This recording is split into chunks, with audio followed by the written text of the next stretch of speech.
सुशांत सिंह राजपूत वाले मामले को सीबीआई ने ठंडे बस्ते में डाल दिया हो, पर आज भी सुशांत सिंह राजपूत के जो फैंस हैं वो लगातार कुछ ना कुछ ऐसी बातें सोशल मीडिया पर लिखते रहते हैं और सोशल मीडिया पर निकालते रहते हैं, जिसके बाद कई सवाल खड़े हो जाते हैं।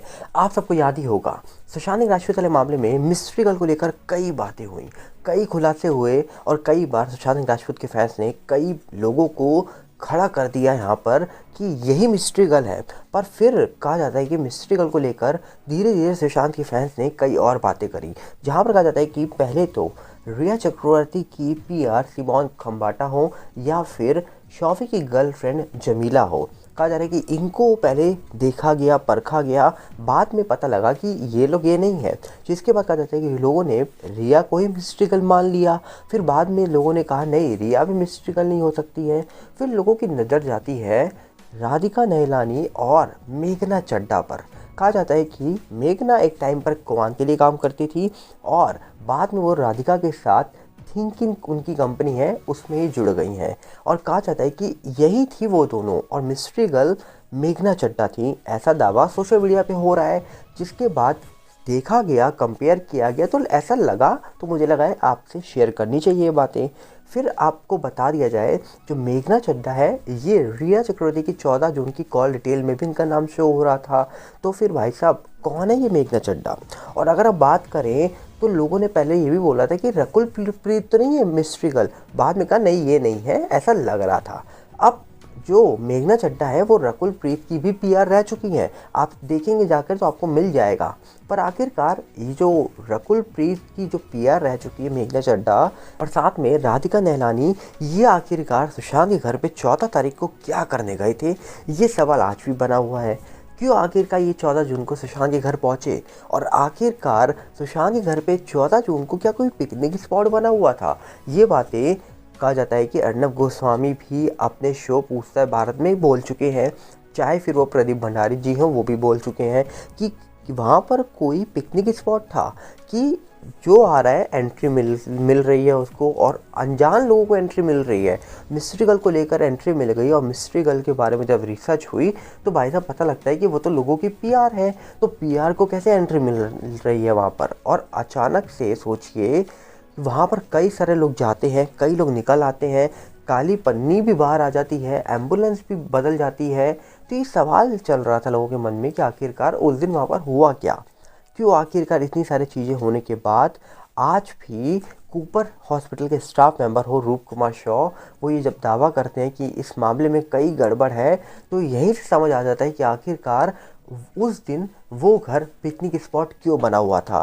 क्या प्रूफ मिटाने के लिए ये सब हो रहा था, या फिर कुछ और चीज़ें थीं? ये सवाल भी लगातार सोशल मीडिया पे पूछे जा रहे हैं।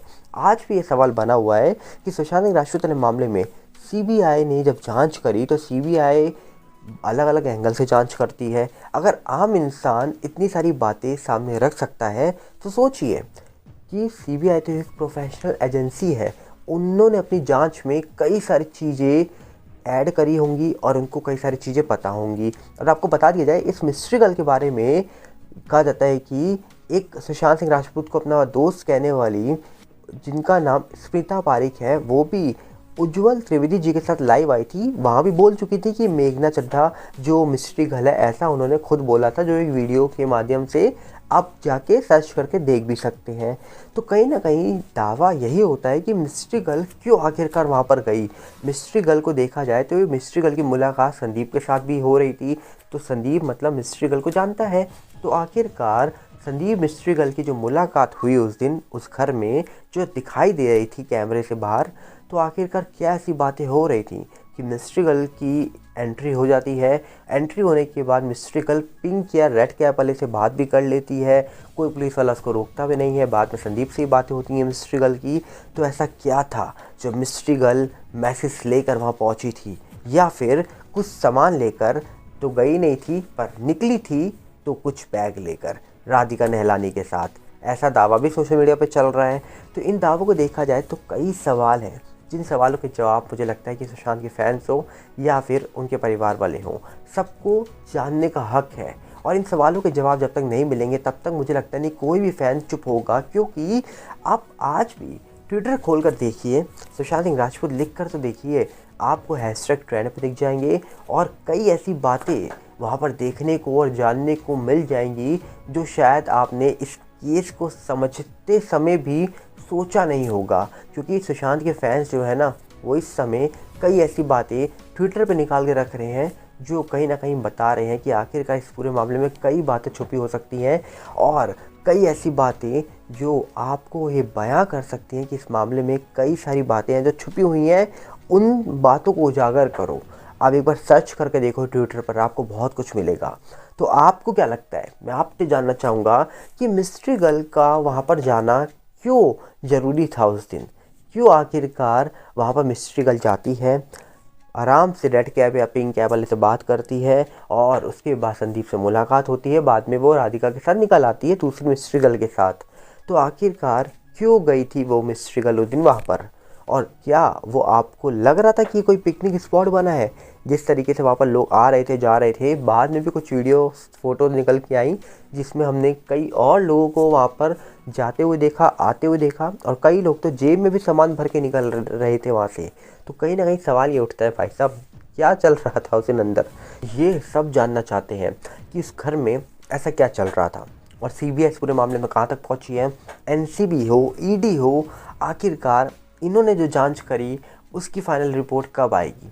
क्या इनकी जांच अचानक से जो बंद हो गई, क्या किसी के कहने पे बंद हो गई है?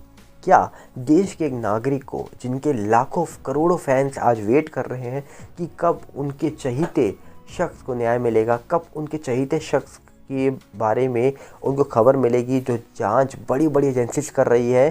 सोचिए, सुशांत के फैंस इंडिया में नहीं पूरे दुनिया में हैं। अमेरिका, ऑस्ट्रेलिया में आप कहीं जाएंगे सुशांत के फैंस मिल जाएंगे। तो सोचिए, वो वहाँ पर बैठ के हमारे देश के एजेंसी के फाइनल कंक्लूज़न का वेट कर रही है। तो आज सीबीआई की इमेज सिर्फ हिंदुस्तानियों के लिए नहीं, शायद पूरे देश के लिए बहुत इंपॉर्टेंट है, क्योंकि बाहर बैठे हुए लोग भी आज उन पे ही निगाह टिका कर बैठे हैं कि कब सीबीआई की फाइनल रिपोर्ट आएगी और उनके चहीते सुशांत सिंह राजपूत वाले मामले में कुछ निकल के आएगा, ताकि जो भी कुछ हुआ हो वो सामने आए और जो भी लोग शामिल हो वो बेनकाब हों। अब देखने वाला विषय है कि आखिरकार सीबीआई कब कुछ बोलेगी और ख़ास करके बीजेपी जो ये दावा करती थी कि ना भूले हैं ना भूलने देंगे, अब कहाँ है वो बीजेपी जो ये दावे करती थी? अब देखते हैं कि आखिरकार क्या होगा इस पूरे मामले में, कोई नहीं जानता। उम्मीद से बंधे हुए हैं और उम्मीदें लगा के बैठेंगे, क्योंकि बॉलीवुड का हाल तो आप देख ही रहे हैं। बॉलीवुड का हाल बेहाल है और जिस तरीके से बेहाल है वो कब सुधरेगा कब नहीं सुधरेगा उसका तो हम कुछ नहीं बता सकते, पर कहीं ना कहीं ये ज़रूर बता सकते हैं कि जिस दिन सुशांत को न्याय मिल गया, बॉलीवुड कुछ ना कुछ परसेंट सुधर सकता है। क्योंकि आज भी लोग उम्मीद यही लगा के बैठे हैं कि ये बॉलीवुड सुशांत के लिए क्यों शांत था और क्या कभी बॉलीवुड सुशांत के लिए आवाज़ उठाएगा? क्या लगता है आपको, कभी उठा पाएगा बॉलीवुड? क्या बॉलीवुड के अंदर इतनी हिम्मत है? कि आज तक तो बॉलीवुड के अंदर इतनी हिम्मत आई नहीं जो हमने देखी हो कि उन्होंने सुशांत के लिए आवाज़ उठाई हो। पर आपको क्या लगता है, आपकी राय हम जानना चाहेंगे और साथ में आपसे अपील करेंगे कि हमारे टेलीग्राम चैनल के साथ जुड़ जाइए, जिसका लिंक डिस्क्रिप्शन में है और वहाँ पर जुड़ने के आपको बेनिफिट है। चाहे हमारी वीडियो कहीं पर भी अपलोड हो, उसका लिंक अपलोड होते ही आपको टेलीग्राम चैनल पर मिल जाएगा, जहाँ से आप ईज़िली क्लिक करके हमारी वीडियो को देख सकते हैं। और टेलीग्राम चैनल पर जुड़िए और साथ में लोगों को जुड़वाइए। सागर भल्ला नाम है, लिंक डिस्क्रिप्शन में जाइए, आसानी से आप सीधा हमारे ही टेलीग्राम पे पहुंचेंगे। तो उम्मीद है आप टेलीग्राम पे जुड़ेंगे और सपोर्ट करेंगे हमें। मिलते हैं बहुत जल्दी। नमस्कार, जय हिंद।